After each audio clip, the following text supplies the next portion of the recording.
Assalamualaikum warahmatullahi wabarakatuh.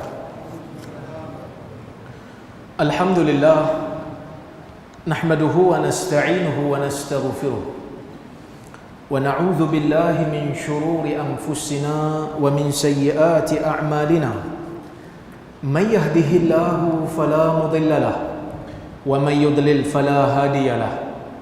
Ashhadu an la ilaha illallah wahdahu la syarika lahu wa ashhadu anna Muhammadan abduhu wa rasuluh. Allahumma salli wa sallim ala Muhammad wa ala alihi wa sahbihi ajma'in. Amma ba'd. Terima kasih kepada tuan pengurusi majlis yang dimuliakan Ustaz Hafiz selaku tuan imam, ahli jawatan kuasa masjid, ustaz-ustaz, tuan guru, ustazah, hadirin dan hadirat yang dirahmati oleh Allah Subhanahu wa taala sekalian. Alhamdulillah, kita bersyukur kepada Allah Subhanahu wa taala kerana pada malam ini kita dapat bersama-sama berhimpun dalam kuliah yang pertama yang akan membaca buku yang saya tulis yang bertajuk Metodologi Memahami Hadis. Dan pertamanya kita ucapkan terima kasih banyak kepada Dr. Azmi dan juga Hajah Majini yang jauh berada di Kuala Lumpur yang telah memberikan naskah sebanyak 50 naskah percuma kepada kuliah ini. 50 je lah yang free-nya. Siapa yang dapat tu kena ucap syukur banyak, kan, kena doakan pemberi infak ni lah, kan. Yang tak ada tu kena cari sendiri lah lepas ni, kan. Baik. Sebelum kita nak bincang berkenaan dengan buku ni, saya nak bagi tahu dulu, insya-Allah kuliah saya ni akan ada pada hari Isnin malam, iaitu akan bermula pada pukul 8. Kenapa pukul 8? Sebab kuliah ni asalnya online. Sebab saya datang daripada negeri yang susah sikit nak ceramah, jadi saya buat online. Bila datang ke Perlis ni, saya bebas, kan, bebas sikit lah. Orang bagi ruang sikit, ada meja, ada kursi.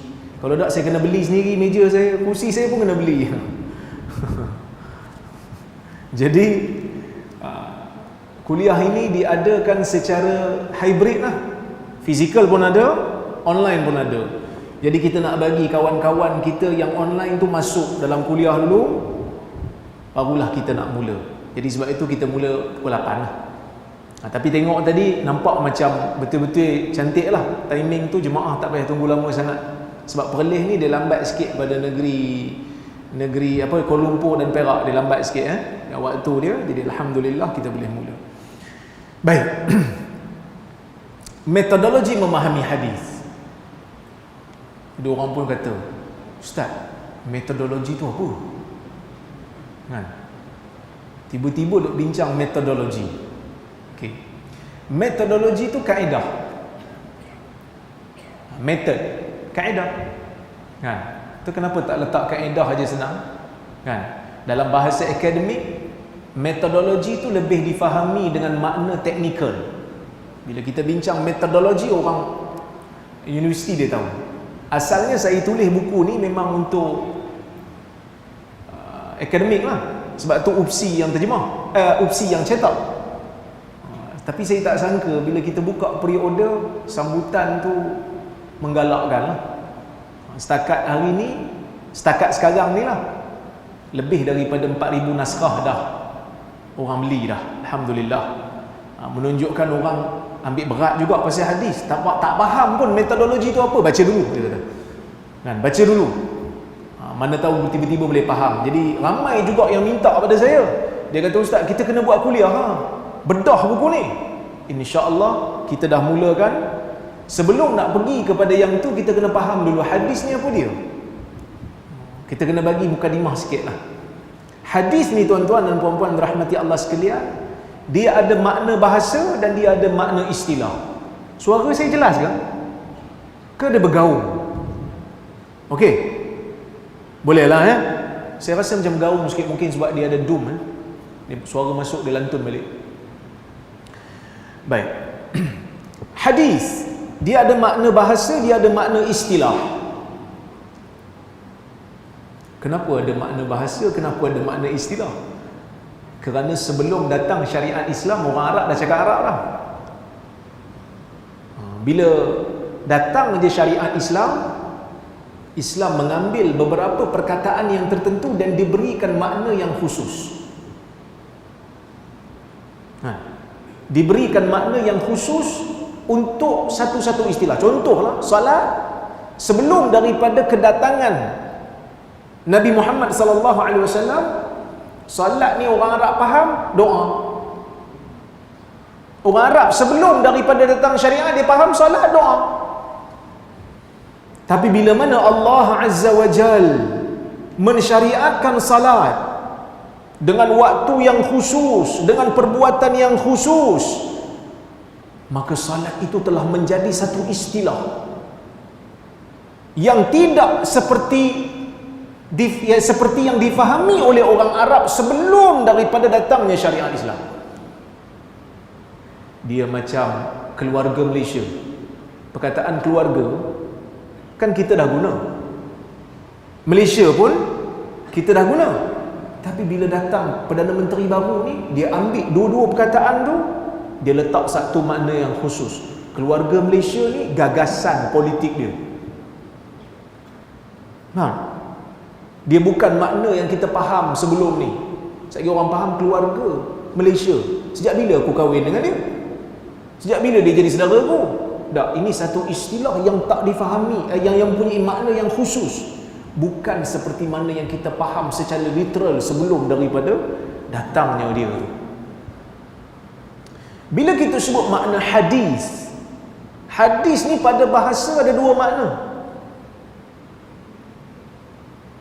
Satu, dari sudut bahasa Arab, hadis diddul qadim, lawan sesuatu yang baru, lawan kepada yang lama. Orang Arab bisa sebut sadara hadisan, baru aja terbit.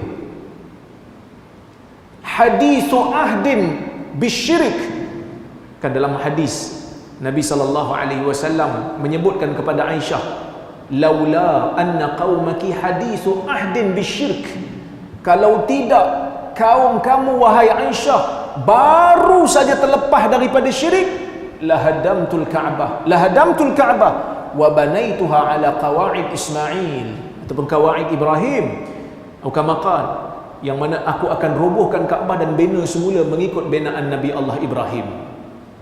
Hadis, perkataan hadis digunakan oleh Nabi SAW merujuk kepada makna bahasa baru. Satu lagi makna hadis, cerita, berita. Hal ataka hadithu Musa. Hadis, cerita yang datang berkenaan dengan Nabi Allah Musa. Itu hadis dari sudut bahasa. Dari sudut istilah, Nabi SAW menggunakan perkataan hadis bukan dengan makna literal dia. Nabi SAW menyebutkan hadithu anni wa hadithu an ahli alkitab wala haraj. Saya lupa hadis yang Nabi SAW sebut tu. Cuma saya nak maksudkan bila para ulama menyebutkan tentang hadis, mereka mengatakan ma udhifa ila nabi sallallahu alaihi wasallam min qaulin aw fi'lin aw taqririn. Nabi sallallahu alaihi wasallam bila dia sebut satu perkataan, dia sebut satu ayat, yang tu hadis. Nabi sallallahu alaihi wasallam bila dia buat satu benda, yang tu nama hadis. Nabi SAW bila dia tahu satu benda berlaku di tempat dia ataupun di zaman dia dan dia tahu benda tu, dia tak bantah, yang tu juga hadis. Yang tu dipanggil takrir, perakuan. Nabi approve. Sebagian ulama kata Nabi diam. Sebenarnya tak berapa tepat. Nabi tak bantah. Itu yang sebenar. Sebab kadang-kadang Nabi tak diam, Nabi ketawa. Kan? Ada juga Nabi diam, tapi ada waktu Nabi ketawa. Menunjukkan Nabi tak bantah. Kenapa bila Nabi tak bantah dia jadi hadis? Kerana Nabi tak akan diam dalam perkara yang salah. Nabi tak akan diam dalam perkara maksiat. Kerana sifat Nabi adalah amanah. Nabi akan amanah dalam menyampaikan wahyu daripada Allah Azza wa Jalla. Kalau salah berlaku di depan Nabi, Nabi akan bagi tahu siap-siap yang ni salah. Okey. Au sifatin, ataupun sifat. Sama ada sifat itu sifat tubuh badan Nabi sallallahu alaihi wasallam. Ada sahabat cerita Nabi ni tingginya macam mana, kulitnya macam mana. Itu hadis juga. Au khuluqiyah, ataupun akhlak Nabi sallallahu alaihi wasallam, itu pun dipanggil hadis.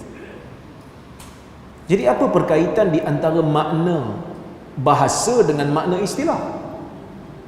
Tadi saya sebut hadis dari sudut bahasa ada dua makna. Satu, dengan makna lawan kepada baru, lawan kepada lama. Ada kaitan. Kerana hadis ni sesuatu yang baru, bukan qadim seperti Al-Quran.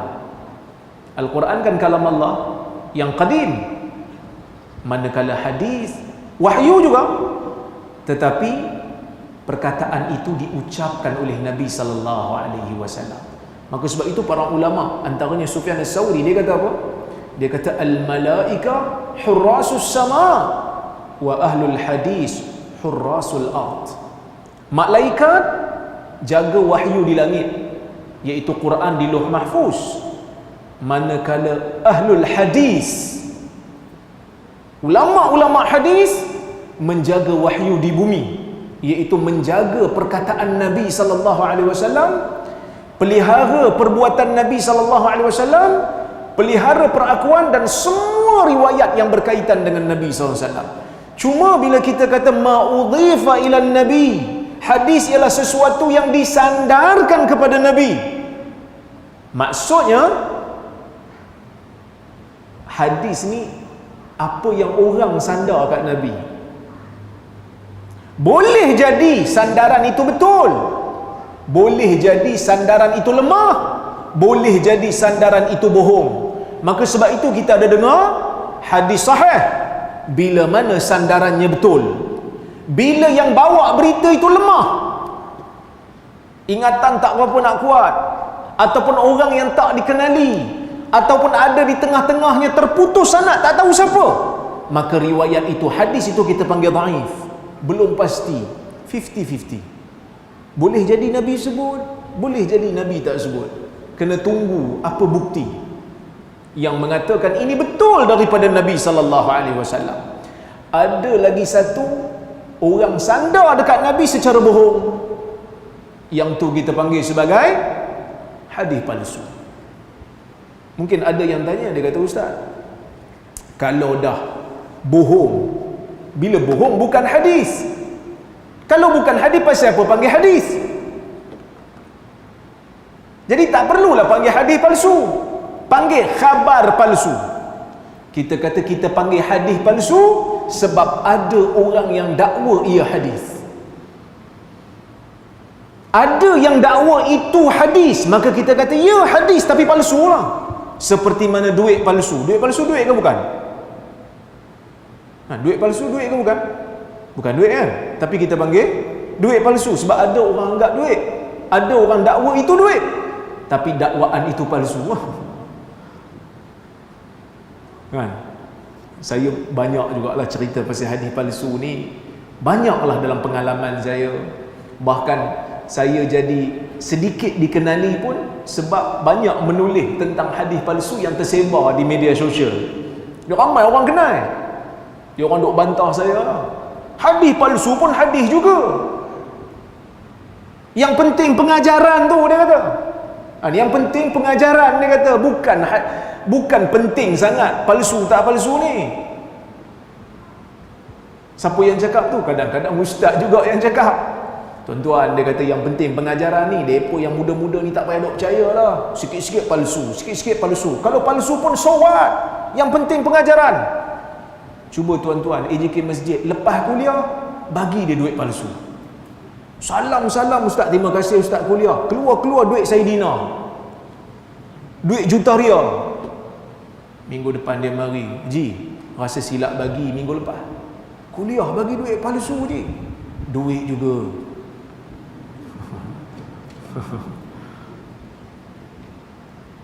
Masa tu baru dia tahu penting ataupun tidak tahu palsu dengan tak palsu. Itu hadis.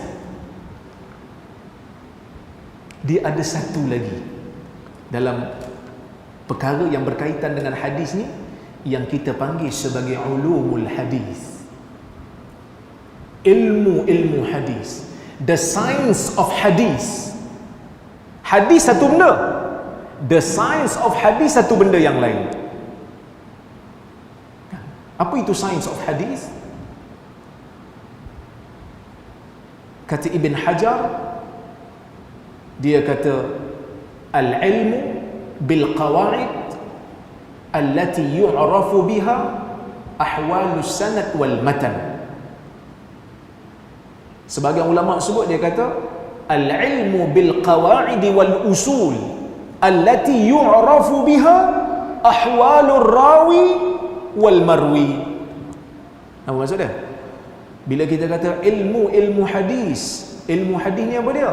Ilmu hadis ialah satu ilmu yang membahaskan tentang usul ataupun kaedah, yang mana dengan kaedah ni kita dapat kenal pasti keadaan sanad dan matan. Sebab hadis ada dua. Hadis ni ada dua part. Satu dipanggil sanad, satu dipanggil matan. Agak berat ke ni? Saya ni ngajar tuan-tuan. Tak apa kot saya cakap bahasa Perak kan? Saya orang Perak. Tu ustaz duk ngajar. Saya tak pandai lagi. Saya lagi buat tak reti, orang duk gelak kat saya kan. Saya duk mengajar tuan-tuan ni, ini apa yang kita belajar kat universiti tu. Jadi tuan-tuan belajar kat masjid ni, insya-Allah dapat ilmu macam mana budak-budak universiti dapat.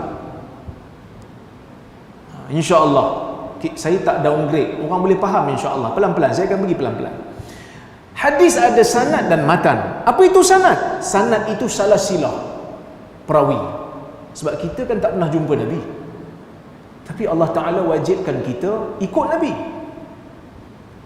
Betul? Imam Syafi'i kata, Allah Ta'ala wajibkan kita ikut Nabi. Dah macam mana kita nak ikut Nabi? Kita tak pernah jumpa Nabi. Melalui jalan riwayat. Macam mana jalan riwayat? Maka sebab itu ulama letakkan kaedah, mesti ada dinyatakan salah silah satu demi satu, satu demi satu, satu demi satu. Dan setiap daripada nama-nama itu akan disaring, akan dilihat. Sebab itu kata Muhammad bin Sirin dalam satu kata-kata yang sangat masyhur, Imam Muslim menukilkan kata-katanya dalam mukaddimahnya. Kata Muhammad bin Sirin, kana nas la yas'aluna 'anil isnad hatta idza waqa'atil fitnah faqalu sammu lana rijalakum fayunzar in kana min ahli sunnah fayu'khadhu hadithuhu wa in kana min ahli bid'ah fayuraddu hadithuhu. Muhammad bin Sirin ni tabi'in, anak murid kepada Abu Hurairah. Dia kata apa? Manusia tak pernah tanya pun tentang sanad. Di zaman Nabi SAW, sahabat bila dengar daripada Nabi, mereka akan terus bagi tahu kepada sahabat yang tak dengar. Bahkan itu arahan Nabi. Nabi kata apa? Ala falyuballighi syahid al-ghaib. Hendaklah yang menyaksikan hadis ini, yang hadir dalam majlis ini, sampaikan kepada mereka yang tak ada kat sini. Ini sahabat disampaikan lah. Jadi zaman Nabi, permulaan setelah Nabi wafat, di zaman Abu Bakar, Umar dan Osman, para sahabat menyampaikan hadis tanpa ada keraguan. Cuma ada sedikit berhati-hati, takut-takut tersilap nukil. Zaman Umar pun ada, zaman Abu Bakar pun ada. Sebab tu dia orang minta saksi. Tapi berbohong dalam ilmu hadis ni masih belum ada bukti ia berlaku. Sehinggalah muncul satu peristiwa yang menyedihkan apabila Osman dibunuh. Osman ni bila dibunuh, masyarakat mula jadi terkejut. Sebab khalifah Islam yang menguasai satu empire yang begitu besar dibunuh di Madinah, di kediaman dia sendiri. Maka ia menimbulkan satu kejutan yang sangat besar pada para sahabat. Setelah Ali bin Abi Talib dilantik menjadi khalifah, bila dilantik jadi khalifah, Ali bin Abi Talib dia memandang perlu untuk menstabilkan negara dulu, dan perlu untuk siasat siapa yang bunuh Osman secara detail, supaya semua yang terlibat dalam pakatan membunuh Osman ini dapat diambil tindakan. Itu Ali punya pendirian. Sebahagian daripada sahabat dia tak nampak benda tu. Aisyah tak setuju pada peringkat awal, sehingga bertempur dengan Ali di perang Jamal. Tapi akhirnya dia setuju jugalah dengan Ali. Muawiyah umpamanya, Muawiyah ni ada sedikit sentimental dengan Osman sebab mereka datang daripada kabilah yang sama, Bani Umayyah. Dia kata kepada Ali bin Abi Talib, dia letakkan syarat pada Ali bin Abi Talib, laksanakan qisas kepada pembunuh Osman. Jika tidak, aku tidak akan memberikan bai'ah aku pada kamu. Bai'ah ni kira macam kita janji nak taat kepada khalifah lah zaman tu. Ali kata bai'ah dulu. Betul lah, patutnya kena bai'ah lah dulu. Sebab qisas ni mana boleh kita buat tanpa ada pemimpin? Tak boleh. Kisah bunuh mana boleh buat, mesti ada pemimpin kan. So kita kena bai'ah lah dulu. Sebab itu Ahli Sunnah wal Jamaah kata dalam isu ni Ali betul. Tapi kita tidak mencela Muawiyah. Cuma ada satu golongan yang sangat benci kepada Muawiyah, yang pro kepada Ali, iaitulah golongan Syiah. Asalnya mereka ni tak puas hati sebab Muawiyah lawan Ali dan mereka pro kepada Ali. Tapi akhirnya membawa kepada satu sentimen bina satu agama baru. Syiah ni dia tak pakai Sahih Bukhari kita ni. Syiah ni dia tak pakai Sahih Muslim ni. Dia tak pakai Abu Daud, Tirmizi, Nasai, Ibnu Majah. Dia tak pakai. Sebab apa tak pakai? Sebab walaupun pada asalnya mereka muncul disebabkan ketidakpuasan hati, disebabkan politik, akhirnya ia membawa kepada doktrin akidah.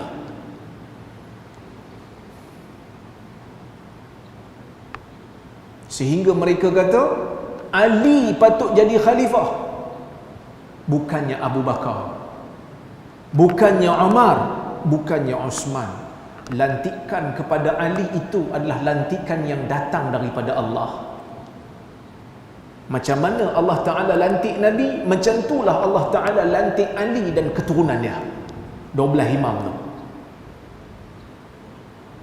Sebab tu saya kata tuan-tuan, dari dulu lagi saya dah kata politik ni penting.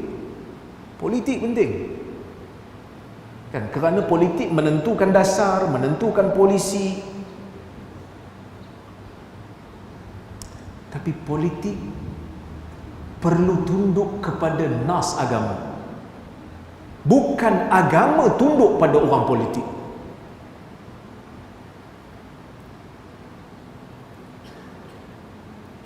Dan saya banyak menegur sebahagian daripada mereka yang menggunakan nas-nas agama untuk mewajarkan tindakan politik.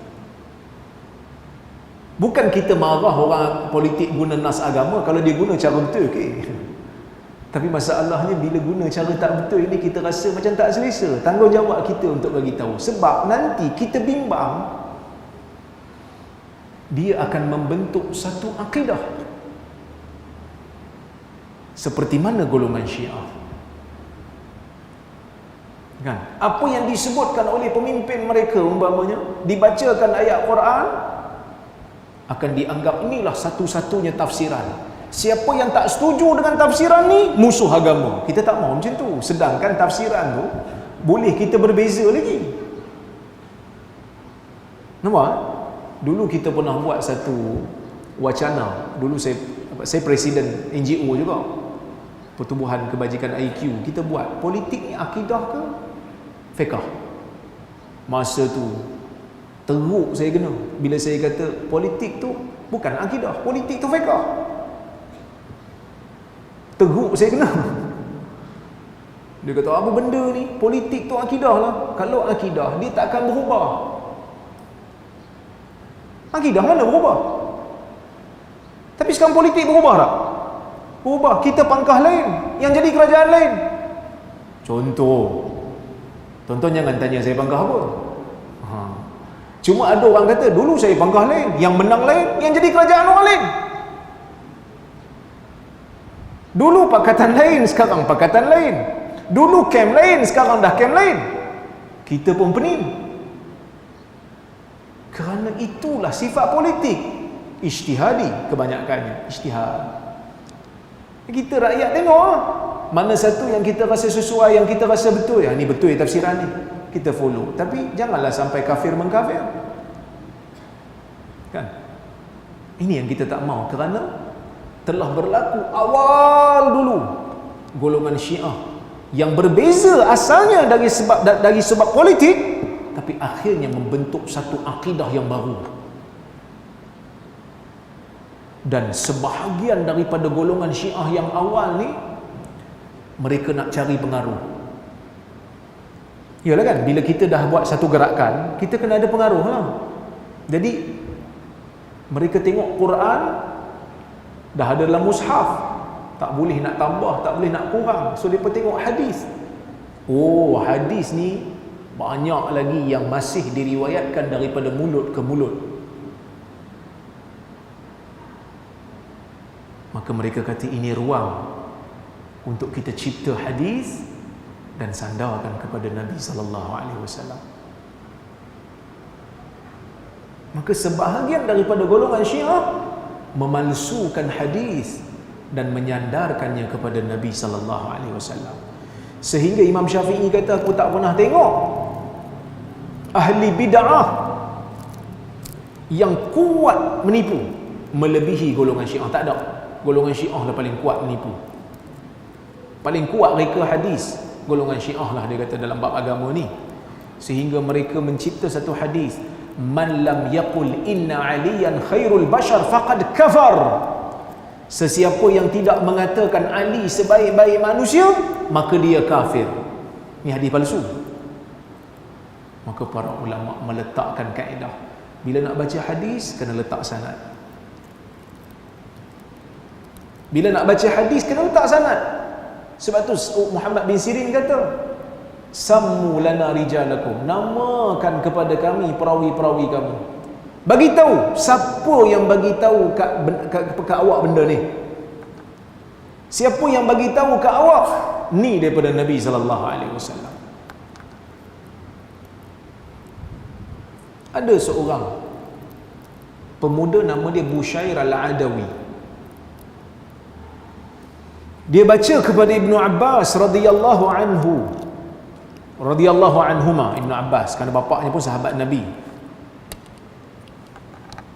iaitulah Al-Abbas.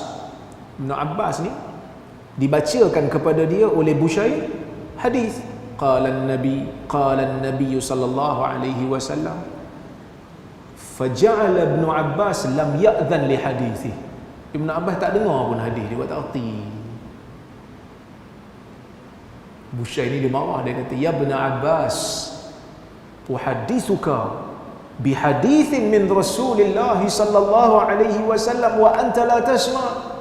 Hai Ibnu Abbas, aku bacakan kepada kamu hadis daripada Nabi sallallahu alaihi wasallam, kau tak dengar? Dia marah. Sebab dia baca. Ibnu Abbas kata, inna kunna marrah idza sami'na hadithan min Rasulillah sallallahu alaihi wasallam ibtadaratna lahu absaruna wa asghayna ilaihi biadhanina. Dulu, zaman dulu, kalau kami dengar hadis daripada Nabi sallallahu alaihi wasallam, kami akan beliakkan biji mata untuk tengok. Kami akan tadah telinga untuk dengar. Walakin idza rakiban nas as-sa'ba wadh-dhalul falam nasma' illa mimman na'rif. Tetapi ketika mana manusia dah mula tunggang apa saja, yang liar pun dia tunggang, yang jinak pun dia tunggang. Ibn Abbas guna bahasa kiasan lah. Maksudnya hadis ni dah jadi macam tak tentu hala pula. Yang liar pun, yang kita tak pernah dengar, orang duk baca pula. Yang kita biasa dengar pun mereka terima juga. Kami tidak akan dengar melainkan daripada orang yang kami kenal. Maka sebab itu diwujudkan ilmu yang dipanggil sebagai ilmu sanad. Ilmu yang membahaskan tentang perawi-perawi hadis. Satu ilmu yang sangat ajaib.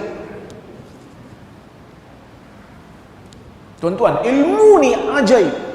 Tak ada pada mana-mana bangsa dan tidak ada pada mana-mana agama yang dipanggil sebagai ilmu rijal, ilmu perawi hadis.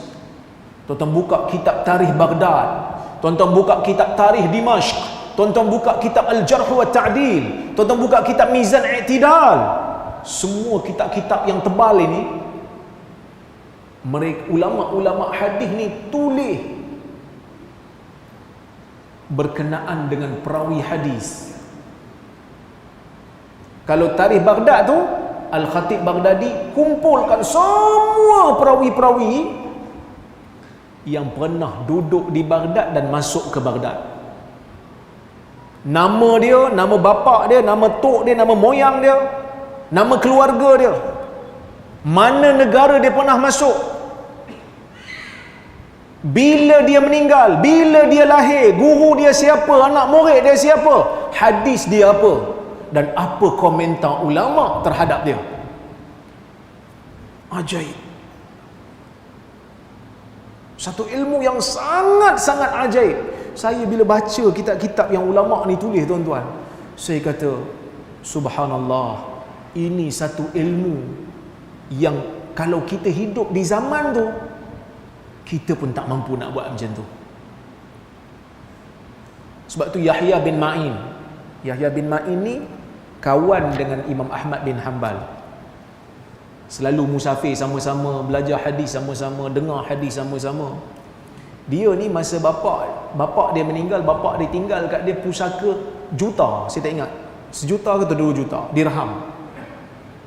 Tapi sebab hadis punya pasal, sebab pergi mengembara sana sini, habis. Duit tu habis, jadi bankrupt dah. Dan dia tak peduli pun. Kerana dia anggap ini adalah pengorbanan. Sebab tu bila kita dengar berkaitan dengan hadis, mana-mana orang bila dengar aja hadis, yang belajar hadis, telinga dia sensitif. Dengar aja, hadis mana ni? Siapa riwayat hadis ni? Saya nak check. Sebab apa? Sebab kita baca sejarah para ulama ni, begitu bersungguh mereka jaga hadis. Tiba-tiba zaman ni orang kata ilmu hadis ni, perawi yang siqah pun boleh jadi bohong, boleh jadi tipu. Tuan-tuan marah tak? Memang kita marah lah. Sebab siapa perawi yang siqah? Perawi yang siqah ni maksud perawi yang dipercayai. Siapa siqah ni? Imam Syafi'i, Imam Malik, Imam Ahmad bin Hanbal. Mereka ni muhaddisin. Tiba-tiba tuan-tuan, orang kat masjid, pengkuliah cakap, tuan-tuan, Imam Syafi'i ni boleh jadi tipu. Tuan-tuan boleh terima tak? Kita tak setuju mengambil pandangan Syafi'i dalam satu isu, kita ambil pandangan lain pun mereka kata kita hina Imam Syafi'i dah. Mereka tarik kata tu, perawi siqah boleh jadi tipu. Ini satu perkataan yang sangat biadab. Sepatutnya kita kena cakap macam mana? Kita kena cakap perawi yang siqah ni tersilap pun jarang, apatah lagi menipu. Silap pun jarang, apatah lagi tipu. Maka kita tak boleh terima, sebab ilmu hadis kedudukan dia tinggi. Kan? Jadi itu satu ilmu yang berkaitan dengan macam mana nak kenal hadis sahih dengan hadis tak sahih. Yang ni lama dah kita bahas. Kan? Saya banyak menulis pasal hadis sahih, hadis tak sahih, kan? Yang disebarkan dalam masyarakat. Tiba-tiba ada satu hamba Allah datang pada saya. Dia kata, "Ustaz, bila Ustaz nak tulis satu buku, macam mana kita nak berinteraksi dengan hadis? Sebab kita sekarang dah tahu dah ada kesedaran dah. Oh, bila hadis disebarkan, kena tahu yang ni sahih ke tak sahih." Alhamdulillah, masyarakat dah mula ada kesedaran tu. Sekarang kita nak tahu pula macam mana cara nak interaksi dengan hadis tu. Sebab tu saya sebut kat depan tu, apabila hadis sahih, pemahaman juga kena sahih. Dan nak faham hadis ni perlu ikut kaedah yang digariskan oleh para ulama. Kerana hadis ni sahih tak sahih tu baru step pertama. Lepas kita dah tahu ia sahih, lepas kita dah tahu dia hasan, kita kena amal. Bila nak amal kena faham dulu. Sebab itu para ulama hadis zaman dulu mereka menekankan tentang kepentingan memahami hadis dengan pemahaman yang betul. Saya bawakan beberapa kalam ulama. Mereka mengatakan seperti mana Ali ibn al-Madini, guru kepada al-Imam al-Bukhari. Guru kepada al-Imam al-Bukhari, nama dia Ali ibn al-Madini. Dia kata apa? Dia kata at-tafaqquh fi ma'anil hadis nisful ilm wa ma'rifatur rijal nisful ilm. Memahami makna hadis separuh daripada ilmu hadis lah. Mengenal perawi-perawi hadis separuh lagi ilmu. Tadi saya bincang pasal mengenal perawi hadis. Nak tahu makna hadis kena faham kaedah ni dan maknanya, memahami makna hadis separuh lagi. Kemudian Al-Hakim kata, min ilmi al-hadis ma'rifatu fiqh al-hadis idh huwa thamratu hadhihi al-ulum wa bihi qiwamu syariah. Al-Imam Al-Hakim, seorang ulama hadis juga, Al-Hakim An-Naisaburi, ulama hadis besar, pengarang kitab Al-Mustadrak. Dia kata di antara cabang ilmu hadis itu ialah mengetahui makna hadis. Sebab ada juga di zaman dulu golongan yang hanya ambil peduli tentang nak ambil sanad banyak-banyak, tapi fahamnya tidak. Golongan ni dikritik oleh Ibnul Jauzi dalam kitab dia Talbisu Iblis. Hadis banyak, sanad banyak, tapi fahamnya tidak. Sedangkan periwayatan itu kita jaga betul-betul, nak tahu, nak beza yang sahih dengan tak sahih untuk amal, untuk faham. Jadi faham tu penting. Dia kata di antara cabang ilmu hadis ialah mengetahui fiqh terhadap hadis, kerana ia merupakan samrah hadhil ulum, hasil bagi ilmu ini. Hasil bagi ilmu. Kita nak belajar hadis banyak-banyak ni untuk apa? Untuk faham. Untuk apa nak faham? Faham sebab nak amal. Okey? Wabihi qiwamu syariah, dan padanya lah tertegaknya syariat. Kerana kalau syariat ni satu benda yang tak faham, macam mana kita nak amal? Bila tak ada amalan, maka akan terbinasalah syariat. Dan Allah Ta'ala pelihara syariat ni daripada binasa. Akan ada golongan-golongan yang mempertahankan ilmu hadis, mempertahankan fiqh hadis, dan menyampaikan pemahaman hadis yang betul kepada masyarakat. Ya, itu yang disebut oleh Al-Hakim. Al-Imamul Khattabi, pengarang kitab Ma'alimus Sunan, dia kata apa? Dia kata ba'da ma'rifati sihhatil hadis yajibu ishtighalu bifahmih إذ هو ثمرة هذا العلم فإن الأساس bidunil bina baitun kharib. Dia kata, setelah mengetahui kesahihan sesebuah hadis, setelah kita faham hadis ni sahih ke tidak, datang pula kewajipan untuk kita berusaha untuk faham hadis tu. Dah tahu sahih, baru faham. Dulu dalam kelas, masa saya kat Jordan dulu lah, masa dalam kelas ada satu hadis tak sahih, palsu. Kami duduk bincang-bincang dengan Syekh. Syekh kata hadis ni palsu. Ada seorang sahabat saya lah dalam kelas tu, dia tanya, Syekh, apa makna hadis ni? Syekh kata, tak payah tahulah, palsu. Tak payahlah faham. Kalau sahih kita faham. Sebab nak memahami hadis ni memerlukan kepada kesungguhan juga. Kan? Memerlukan kepada kesungguhan. Contohnya macam ada kadang-kadang perawi yang tersilap faham sesebuah hadis. Kadang-kadang perkataan tu betul dia ucap, tapi dia silap faham. Contohnya ada riwayat yang mengatakan Nabi SAW yusalli ilal anazah. Nabi salat menghadap tombak. Kan Nabi bila salat dia akan jadikan sesuatu sebagai sutrah depan dia.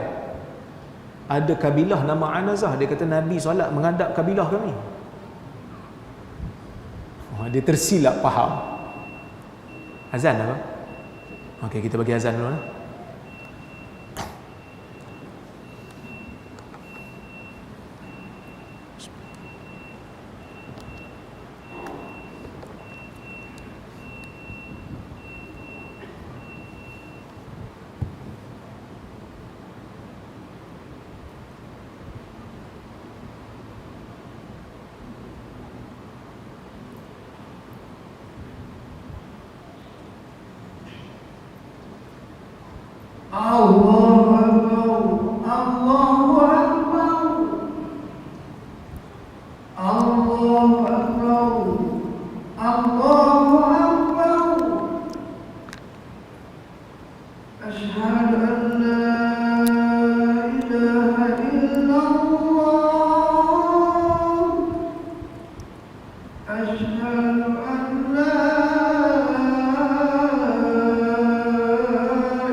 Kita sambung sikit lagi tuan-tuan.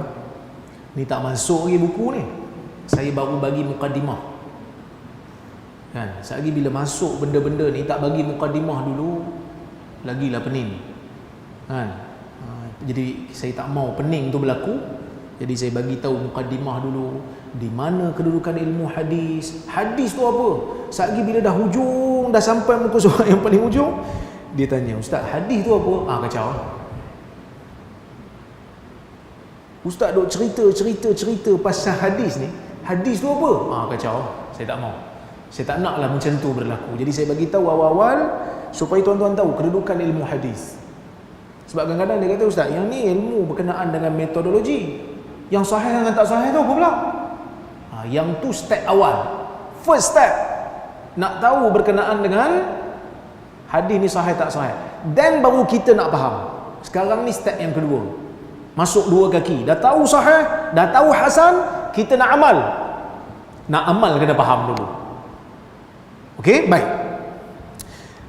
Kata Al-Imam Al-Khattabi, dia kata, setelah kita tahu sesebuah hadis itu sahih, barulah datang kewajipan untuk kita berusaha nak faham.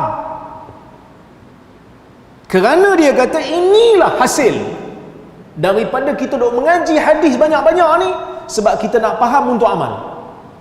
Kerana dia kata fa innal asas bidunil bina, kerana asas tanpa binaan baitun kharib, satu binaan, satu rumah yang rosak. Asas ada, binaan tak ada.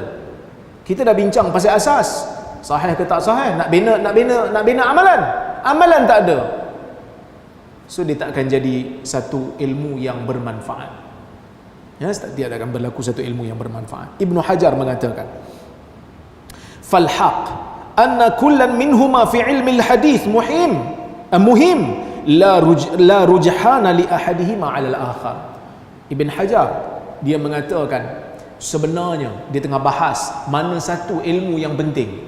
Nak tahu hadis sahih tak sahih penting ke, ataupun nak tahu berkenaan dengan pemahaman hadis penting?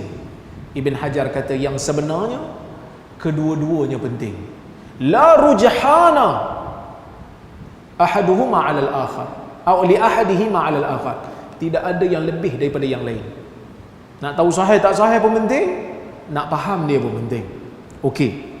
Maka saya katakan di sini, kalau tengok mukadimah tu, hadis Nabi SAW merupakan sumber kedua dalam sistem perundangan Islam. Sumber kedua ni datang selepas Quran lah. Awal asal Quran. Tapi bila kita tengok Quran, ada benda-benda dalam Quran yang kita tak dapat faham dan amal praktik, melainkan setelah datangnya sunnah. Maka sebab itu dalam Al-Quran Allah Ta'ala suruh taat kepada Rasul. Kerana apa? Kerana Rasul membawa as-sunnah, Rasul membawa hadis. Kalau tak, macam mana kita nak salat? Kalau tak, macam mana kita nak buat haji? Kalau tak, macam mana kita nak urus jenazah? Urusan jenazah detailnya dalam hadis. Bahkan ada benda-benda dalam Quran yang Allah Ta'ala suruh kita buat, kita tak akan boleh buat melainkan mesti rujuk kepada hadis Nabi SAW. Umpamanya bila Allah Ta'ala kata wasariqu wasariqatu faqta'u aydiyahuma, pencuri lelaki dan perempuan hendaklah kamu potong tangan. Potong tangan pencuri ni ada dalam Quran. So nak potong kat mana? Bila Tuhan kata potong tangan tu, potong tangan mana? Mana tangan? Sini ke sini pun tangan, sini ke sini pun tangan, sini ke sini pun tangan, sini pun tangan. Kalau kita tak pakai hadis, tak tengok pada hadis, ikut sukalah. Kau dapat hakim yang bad mood semalam, MU kalah, potong sampai ketiak, kan? Kalau dapat hakim yang insaf sikit, dia kata tak apalah, kita potong anak kuku je lah, bagi dia. Tengok jugalah berapa banyak dia curi. Kalau curi bilion-bilion, maka kita cabut dengan bulu-bulu ketiak dia sekali, contoh kan. Maka tidak ada pemahaman yang standard. Tidak ada pemahaman yang standard terhadap hukum. Oleh kerana itu datangnya hadis Nabi SAW memotong daripada pergelangan tangan. So selesai. Hadis itu penting. Jadi bila nak faham Quran, kena faham hadis. Kalau ilmu takhrij menjamin kesahihan, buku yang saya tulis ini memberikan overview, memberikan pengenalan asas macam mana para ulama ni nak faham sesebuah hadis daripada angle yang berbeza. 9 angle para ulama tengok. Macam mana ustaz tahu? Macam mana ustaz tahu? Sebahagian ulama seperti Al-Imam ataupun Al-Syekh Yusuf Al-Qaradawi ada menulis satu kitab. Nama dia Kaifa Nata'amal Ma'as Sunnah. Bagaimana kita nak berinteraksi dengan sunnah. Dia menyebutkan sedikit daripada kaedah nak faham hadis secara ringkas. Ada lagi ulama-ulama lain semasa ni, zaman moden ni, yang memperincikan. Seperti guru saya Syekh Muhammad Abu Lais, dan juga saya tambah daripada pemahaman saya sendiri terhadap apa yang saya baca terhadap kitab-kitab ulama silam ketika mana mereka menghuraikan hadis. Saya tengok, oh ini sebenarnya metod mereka, jadi saya masukkan di sini. Jadi melalui pembacaan-pembacaan saya dapatlah susun buku ni. Macam mana boleh dapat susun buku ni? Kan? Saya tulis sebenarnya hasil daripada beberapa belah tahun jugalah duk membaca. Tapi penulisan buku ni saya susun masa PKP kali pertama tu. Kan kita kena kurung semua. Saya pun kena kurung. Kita duk sibuk sana sini tiba-tiba kena kurung kan. Jadi tengok dinding juga saya. Sebelum mulanya kuliah online ni, tak tahu nak buat apa kan. Saya kata saya tulis buku lah.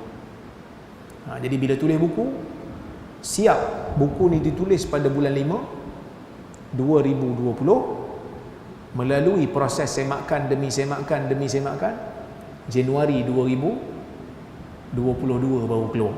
Lama lah kan. Semakan tu lama. Jadi mudah-mudahan, saya tahu ada silap jugalah. Silap ada. Kerana kita manusia kan, mesti ada silap. Nanti kita akan tengok satu persatu, kita akan betulkanlah yang mana yang silap. Cuma kita minimalkan kesilapan itu. Baik, kita tengok kepada yang pertama. Ada masa? Adalah lebih kurang dalam 7 minit. Boleh Memahami hadis berdasarkan konteks Al-Quran. Ni first. Kerana Quran tu asal. Tak mungkin Quran sebut satu benda, hadis sebut satu benda yang menyanggahi. Tak mungkin. Melainkan sama ada hadis itu problem ataupun pemahaman kita problem. Hadis dengan Quran mesti seiring, mesti selari. Kalau berlaku percanggahan, sampai tak boleh untuk diharmonikan, tak boleh nak rongkai, sama ada hadis tu silap. Bukan hadis silap maksud Nabi sebut silap, perawi sebut silap, perawi silap nukil, ataupun kita yang silap faham. Kerana syariat ini datang daripada sumber yang satu, Allah. Allah yang menurunkan Quran, Allah yang memberi wahyu kepada Nabi Muhammad sallallahu alaihi wasallam. Hakikatnya hadis yang Nabi SAW ucapkan sebagai sifatnya Nabi, itu adalah wahyu daripada Allah Ta'ala juga. Sebab itu Abdullah bin Amr bin Al-As dia kata apa? Dalam hadis riwayat Abu Daud, dia kata, kuntu aktubu kulla syai'in sami'tuhu min Rasulillah sallallahu alaihi wasallam uridu hifdhahu fanahatni Quraisy wa qalu ataktubu kulla syai'in sami'tahu min Rasulillah sallallahu alaihi wasallam wa huwa bashar yatakallam fi ar-ridha wal ghadab fa amsaktu 'anil kitabah wa dhakartu dhalika li Rasulillah sallallahu alaihi wasallam wa qala fa awma'a bi yadihi ila fi uktub fa walladhi nafsu Muhammadin bi yadihi la yakhruju minhu illa haqq. Abdullah bin Amr bin Al-As dia kata, aku tulis semua benda yang aku dengar daripada Nabi SAW kerana aku nak hafal. Aku tulis. Bukan semua sahabat pandai tulis. Nabi pun tak pandai tulis kan. Tapi Abdullah bin Amr ni dia pandai sikit. Dia boleh menulis. Maka dia kata, aku tulis semua benda yang aku dengar daripada Nabi SAW kerana aku nak hafal. Quraisy tak bagi. Quraisy kata, Adakah kau nak tulis semua benda yang kau dengar daripada Nabi? Sedangkan Nabi itu adalah manusia yang bercakap dalam keadaan redha dan bercakap dalam keadaan marah. Takkan nak tulis semua benda? Fa amsaktu 'anil kitabah. Aku pun berhenti tulis. Kata Muhammad bin Amr, kata Abdullah bin Amr, aku berhenti tulis. Fa amsaktu 'anil kitabah. Aku tahan kejap. Betul juga dia kata. Fa dzakartu dzalika li Rasulillah. Tapi rasa macam boleh tulis kot. Aku pun sebut pada Nabi sallallahu alaihi wasallam apa yang Quraisy sebut pada aku. Maksudnya bagi tahulah kat Nabi, aku tulis semua. Quraisy kata macam ni. Aku berhenti kejap. Confused. Nabi sallallahu alaihi wasallam bersabda sambil Nabi meletakkan jarinya di mulutnya. Nabi kata, tulis. Demi Tuhan yang diri Muhammad berada di tangannya, tidak keluar daripada ini, yakni mulut Nabi SAW, melainkan kebenaran. Maka apa yang terbit daripada mulut Nabi SAW atas sifat dia sebagai Nabi adalah wahyu daripada Allah. Ya, adalah wahyu daripada Allah Subhanahu wa taala. Baik, maka tak mungkin hadis akan menyanggahi Quran. Tak mungkin hadis yang sahih akan sanggah Quran. Maka saya sebut, Al-Quran merupakan sumber utama dalam Islam, dan As-Sunnah pula berfungsi untuk memperinci dan menjelaskan tuntutan yang terdapat dalam Al-Quran. Sudah menjadi norma pemikiran dalam Islam bahawa sesuatu keterangan itu tidak boleh bercanggah dengan tuntutan asalnya, dan sumber sekunder tidak boleh bercanggah dengan sumber prima. Sumber yang nombor 2 tak boleh bercanggah dengan nombor 1 lah. Okey, baik. Kaedah memahami hadis melalui kacamata Al-Quran bukanlah bererti menjadikan Quran sebagai neraca untuk menilai sesuatu hadis itu diterima atau ditolak. Namun tujuannya adalah untuk meneliti kefahaman hadis agar selari dengan Al-Quran. Apa maksudnya? Saya sebut kat sini, kadang-kadang orang keliru. Bila kita sebut Quran mesti faham hadis ikut Quran, maksudnya kita kena nilai hadis berdasarkan pada Quran, mana yang bercanggah kena tolak sunnah. Yang tu bab lain. Ada bab tu. Yang tu dipanggil ardul hadis alal Quran. Menilai status hadis berdasarkan Quran. Yang ni para sahabat pun buat. Bukan kerana kita ragu Nabi sebut benda tu, kita bimbang. Perawi silap. Contohnya macam ada hadis, man wulida lahu maulud fasammahu Muhammadan lam yadkhul huwa wa waladuhu an-nar. Siapa yang dapat anak, dia bubuh nama Muhammad, tabarrukan bihi, kerana nak bertabarruk dengan nama Muhammad, kerana nak ambil berkat dengan nama Muhammad, dia dan anaknya tak masuk neraka. Hadis ni palsu.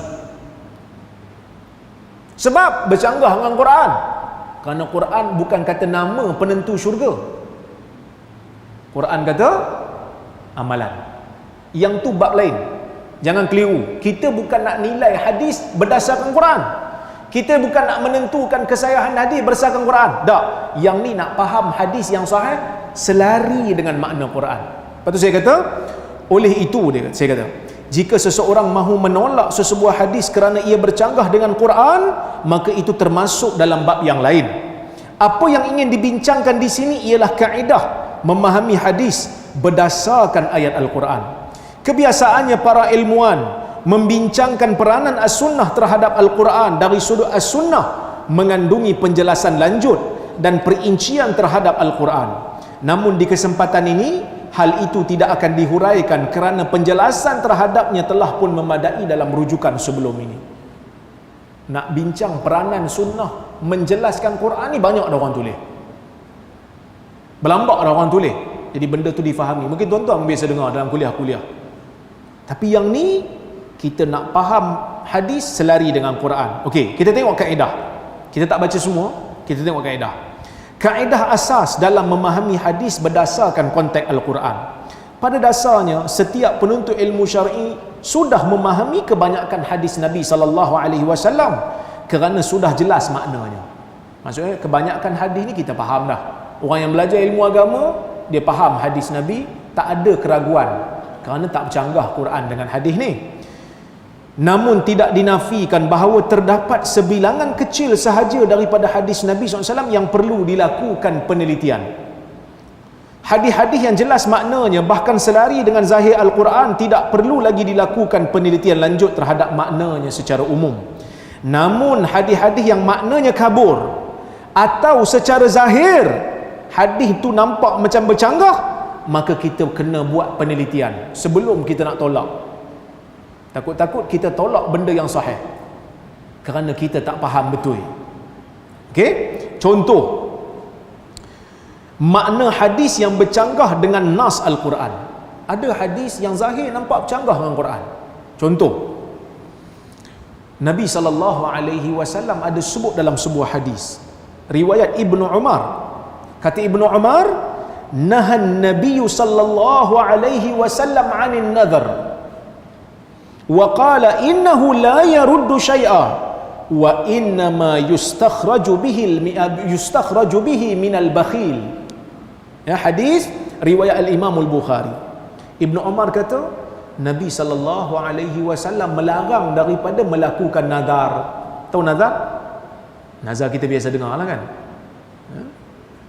iaitu mewajibkan sesuatu yang tidak wajib daripada ibadat kerana Allah. Itu nazar. Okay? Maka Nabi SAW kata Ibnu Umar melarang perbuatan bernazar. Dan Nabi SAW bersabda, innahu la yaruddu syai'a. Nazar tidak dapat menolak sesuatu apa pun. Innama yustakhraju bihi minal bakhil. Sebaliknya, nazar itu dikeluarkan daripada orang yang kedekut. Tak faham? Biasa orang nazar kenapa? Saya ni ustaz, nazar ustaz, dia kata, kalau anak saya lulus periksa, saya nak buat ni, saya nak buat ni. Kan kedekut tu. Hang buat je lah, tak payahlah tunggu dapat keputusan bagus baru nak buat. Nazar ni dia tak ubah takdir pun. Itu maksud Nabi. Nabi larang. Dan Nabi kata, ni perbuatan orang kedekut, berkira dengan Tuhan. Nak ibadat pun nak kena tunggu something datang baru nak buat. Keras ni. Maka saya kata di situ, daripada hadis ini jelas ia memberi isyarat bahawa nazar itu adalah perkara yang dilarang dan tak disukai oleh Nabi SAW. Sebab Nabi kata bakhil. Perbuatan bakhil ni kan tak bagus kan? Kedekut kan tak bagus. Nabi tu pemurah. Nabi tak suka orang kedekut. Okey. Namun makna ni bercanggah dengan firman Allah Ta'ala. Kita bila baca first ni, kita nampak macam nazar ni tak bagus. Sebab Nabi tak suka. Bila kita baca Quran, Allah Ta'ala puji golongan al-abrar, golongan yang Allah Ta'ala sebut sebagai golongan yang baik. Allah Ta'ala kata, di antara sifat golongan yang baik dalam Al-Quran, Allah Ta'ala kata, yufuna bin nadhr wa yakhafuna yawman kana syarruhu mustatira. Di kalangan orang-orang yang baik itu ialah sifat mereka menyempurnakan nazar. Mereka menyempurnakan nazar, serta mereka takutkan hari yang azab siksanya merebak di sana sini. Maksudnya hari kiamat lah.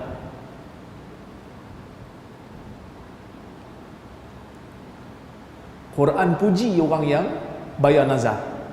Nabi kata dia tak suka orang buat nazar. Macam mana tu? So kita kena align kan, kita kena selarikan. Bukan orang kata apa, hadis ni tak betul. Hadis ni betul, Bukhari. Bukan Quran ni tak betul. Siapa berani kata Quran tak betul? Golongan inti hadis, dia tak faham kaedah ni. Dia tak tengok hadis duk pergi bercanggah dengan Quran. Hadis tak betul. Sebenarnya hang yang tak betul. Golongan inti hadis, ada satu ketika, panjang masa ni. Boleh sikit lagi nak? 10 minit ni. First kuliah ada semangat lebih. Sebab tuan-tuan pun ramai. Nanti bila dia kurang-kurang, saya kuranglah semangat sikit. Tapi janganlah kurang. Tuan-tuan datang sampai habis khatam kitab ni, insya-Allah. Bukan kitab buku lah. Saya orang panggil kitab ni, kata duk tulis buku cik nak bagi kitab. Kitab dengan buku sama aja. Orang Arab panggil kitab, kita panggil buku, sama aja. Okey. Ada satu argument anti hadis. Kenapa dia orang tolak hadis? Salah satu sebab dia orang kata hadis ajar orang lupa Tuhan, ingat Muhammad. Sedangkan Allah Ta'ala itulah kena ingat, bukan Nabi Muhammad. Kan Nabi Muhammad ni penyampai je. Apa buktinya? Buktinya Nabi SAW anjurkan bila nama Nabi disebut, kita digalakkan untuk berselawat sallallahu alaihi wasallam. Betul? Tapi kalau sebut nama Allah, ada kena balas? Tak ada. Jadi hadis ni ajar orang lupa Tuhan, ingat kat Muhammad je.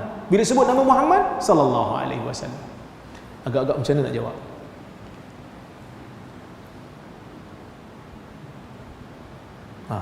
Agak-agak kalau tuan-tuan pergi makan dekat Kuala Poleh, tengah tunggu ikan ni, tiba-tiba kawan duk sebut macam ni, betul juga no? Tak payah pakai hadis. Kita JK masjid pun gaul kepala. Aku selama 50 tahun hidup ni first time orang bagi soalan macam ni. Agak-agak tuan-tuan boleh jawab lah. Pening kan? Pening tu.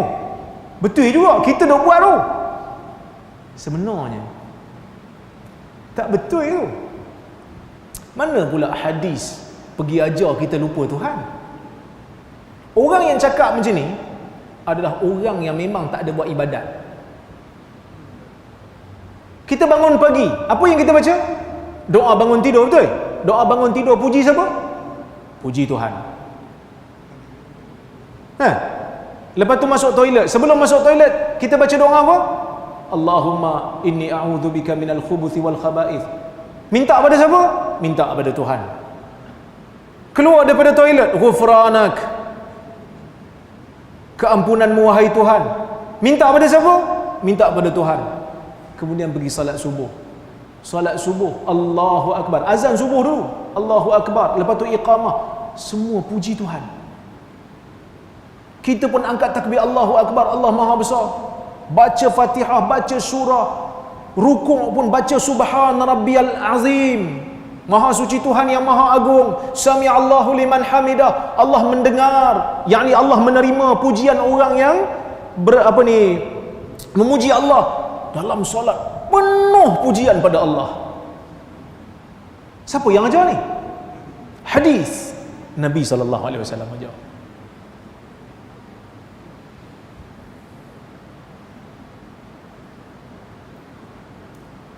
Lepas daripada salat, Assalamualaikum warahmatullahi. Assalamualaikum warahmatullahi. Kita baca apa? Astaghfirullah. Astaghfirullah. Astaghfirullah. Minta pada siapa? Pada Allah. La ilaha illallah wahdahu la syarikalah. Pun Allah, puji Allah, Allah, Allah, Allah. Subhanallah, alhamdulillah, Allahu akbar. Semua puji Allah. Bermula daripada kita bangun tidur tadi sampai kita nak tidur balik. Semua puji Allah. Siapa ajar ni? Nabi Muhammad sallallahu alaihi wasallam ajar. Nabi sallallahu alaihi wasallam yang mengajarkan kepada kita kebaikan, yang ajar kita satu benda yang kita tak perlu bayar. Tuan-tuan, nak jadi kaya kena masuk training bisnes ataupun kena masuk KUIP degree bisnes, belajar macam mana nak berniaga, kena bayar yuran. Sebab nak bisnes ni ada ilmu pemasaran, ilmu macam mana nak packaging, macam-macam jenis ilmu. Kena bayar. Sebab orang buat bisnes nanti dapat untung. Untung tu boleh jadi kaya. So kena bayar. You kena bayar yuran untuk dapatkan ilmu ni. Tapi Nabi SAW ajar kita satu benda, untung di akhirat selama-lamanya. Pernah bayar? Kita tak bayar. Cuma Nabi minta apa? Nabi SAW minta kita banyakkan selawat pada dia. Sebab apa? Tanda terima kasih kita kat dia. Kerana dia dah ajar kita satu benda yang boleh mengelakkan kita daripada azab neraka Allah. Bayangkan kalau Nabi tak datang ajar kita dan kita tak kenal Nabi siapa, selama-lamanya dalam neraka kerana kita menjadi kafir. Azab yang tidak pernah terhenti untuk orang yang kufur kepada Allah Azza wa Jalla. Tapi Nabi SAW ajar dan kita terima secara percuma. Bila Nabi suruh selawat kat dia? Tak tertentu masa. Cuma Nabi kata dalam salat sekali. Dan bila namanya disebut. Dan kalau boleh hari Jumaat perbanyakkan. Hari-hari lain pun perbanyakkan, tak apa. Kan? Tidak tentu bilangannya. Kerana zikir lain tu untuk Allah. Dan zikir selawat ni ucapan seolah-olah kita menghargai Rasul kerana mengajar kita kebaikan yang tidak ada tandingannya. Dan di dalam selawat tu pun ada nama Allah. Allahumma salli ala Muhammad. Tuan-tuan selawat macam mana? Macam tu lah kan? Ataupun sallallahu ala Muhammad. Ada nama Allah situ. Kau mana yang kata dia ajar kita lupa Allah? Dalam selawat tu pun ada nama Allah. Ajaib geng-geng anti hadis. Ajaib. Hang kok mana mengaji ni? Sebab tu kena belajar buku ni. Mudah-mudahan pemahaman kita tu selari dengan kehendak hadis, kehendak Quran, selari. Okey. Pada zahirnya ayat Quran ni menjelaskan bahawa menyempurnakan sesuatu nazar adalah perkara yang dipuji. Ayat Quran tu. Sebab Allah Ta'ala puji orang yang menyempurnakan nazarnya. Bagaimana mungkin Al-Quran memuji orang yang menepati ataupun melakukan perkara, memenuhi perkara yang Nabi SAW tak suka? Maka di sinilah para ulama meletakkan satu pemahaman supaya selari kedua-duanya, iaitu dia kata oleh itu pujian yang diberikan oleh Al-Quran kepada orang yang menepati nazar atau melunaskannya menunjukkan perbuatan tersebut paling kurang diharuskan. Maksudnya nazar ni sebenarnya tak ada masalah pun, cuma kefahaman kita perlu dibetulkan. Apa dia? Pemahaman ni bila kita selaraskan, makna hadis ni mesti difahami berdasarkan konteks yang selari dengan pemahaman Quran, iaitu nazar ni asasnya tidak dicela, namun ia dilarang dalam dua keadaan. Yang Nabi SAW tu dilarang nazar ni bila dia jadi dua keadaan. Yang pertama, bila seseorang itu beriktikad, percaya nazar tu yang mengubah takdir. Sebab aku nazar lah ni, sebab tu Tuhan bagi. Itu pertama. Maka dia telah melakukan sesuatu benda yang tak betul. Yang kedua, seseorang itu bernazar untuk lakukan satu amalan seperti salat, puasa, sedekah setelah tujuannya untuk dapat balasan yang dikehendakinya tercapai. Maksudnya nazar yang diikat dengan sesuatu, tu tak digalakkan. Tapi kalau nazar mutlak, saya nazar lah esok nak buat ini dan ini, tanpa sebab apa, saja nak wajibkan diri, tu tak salah. Tapi kalau ikat dengan sesuatu, maka tu tak digalakkan. Nampak macam orang yang mensyaratkan ibadat mesti dapat sesuatu habuan, maka tu tak digalakkan. Wallahu ta'ala a'lam. InsyaAllah kuliah yang akan datang minggu depan, jika ada umur dan kesempatan, kita akan sambung makna zahir hadis yang bercanggah dengan maqasid asy-syariah. Wallahu ta'ala a'lamu bis-shawab.